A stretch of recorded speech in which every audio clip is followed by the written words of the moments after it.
Hello friends, આજે આપણે બનાવીશું દાળ ચોખા પલાળ્યા વગર માત્ર 15 થી 20 જ મિનિટમાં એકદમ પોચા રૂ જેવા જાલીદાર દૂધીના ઢોકળા। આ ઢોકળા તમે સવારના નાસ્તામાં અથવા તો બાળકોને લંચ બોક્સમાં પણ બનાવીને આપી શકો છો। જે બાળકો દૂધી નહીં ખાતા હોય તે પણ આ ઢોકળા ખાઈ લેશે અને તેમને ખૂબ જ ભાવશે। ફ્રેન્ડ્સ, તમને મારી રેસિપીઓ ગમે છે અને હજી સુધી મારી ચેનલને સબસ્ક્રાઈબ નથી કરી તો પહેલાં સબસ્ક્રાઈબ કરજો। તો દૂધીના ઢોકળા બનાવવા માટે અહીંયા મેં 250 થી 300 ગ્રામ જેટલી દૂધી લીધી છે અને દૂધીની છાલ ઉતારી લીધી છે। હવે આપણે દૂધીને નાના ટુકડામાં કટ કરી લઈશું।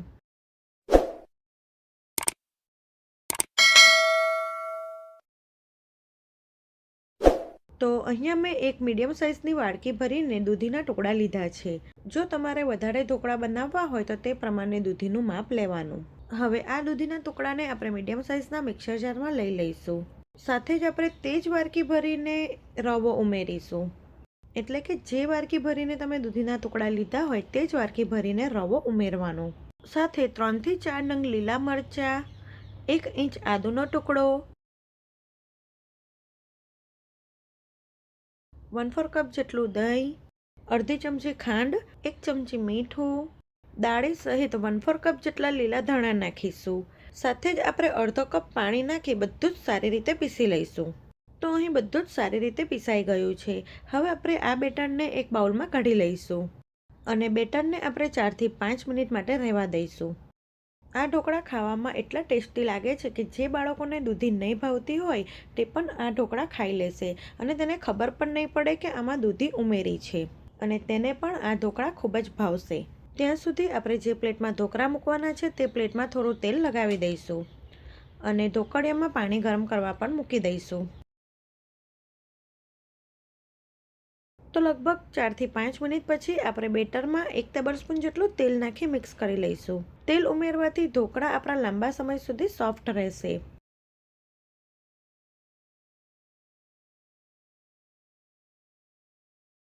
તેલ મિક્સ થઈ જાય પછી આપણે તેમાં અડધી ચમચી જેટલો ઈનો અને 1 ટેબલસ્પૂન જેટલું પાણી નાખી સારી રીતે મિક્સ કરી દઈશું। ઈનાની જગ્યાએ તમે મીઠો સોડા પણ ઉમેરી શકો છો।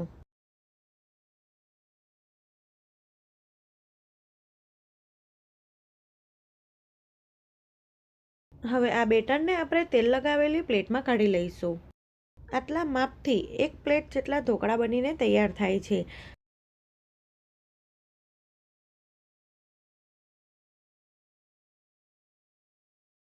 અને ઉપરથી થોડુંક લાલ મરચું અને મરી પાવડર સ્પ્રિંકલ કરીશું। જે ઢોકળિયામાં પાણી ગરમ કરવા માટે મૂક્યું હતું તે પાણી ગરમ થઈ જાય પછી આપણે પ્લેટને ઢોકળિયામાં મૂકી દઈશું અને ઢાંકણું ઢાંકી 10 થી 12 મિનિટ માટે હાઈ ફ્લેમ પર ઢોકળાને થવા દઈશું। તો લગભગ ઢોકળા મૂક્યાને આપણે 10 થી 12 મિનિટ જેવું થઈ ગયું છે। આપણે ઢોકળાને ચેક કરી લઈએ। તો ચપ્પુની મદદથી આ રીતે ચેક કરવાનું। ચપ્પુ એકદમ સાફ આવ્યો છે એટલે ઢોકળા એકદમ સરસ બની ગયા છે।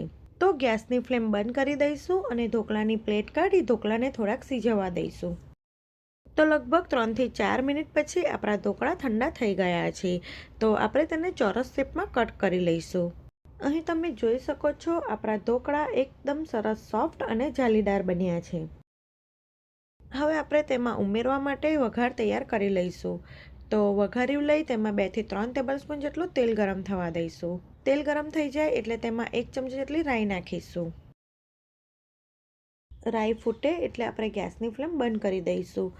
પછી આપણે તેમાં 1 ટેબલસ્પૂન જેટલા તલ અને થોડાક મીઠા લીમડાના પાન ઉમેરીશું। તો અહીં આપણો આ વઘાર થઈ ગયો છે। આપણે વઘારને ઢોકળા ઉપર ઉમેરી દઈશું। રાઈ ફૂટી જાય પછી તમારે તેમાં થોડાક લીલા મરચાં ઉમેરવા હોય તો તમે ઝીણા કટ કરીને ઉમેરી શકો છો।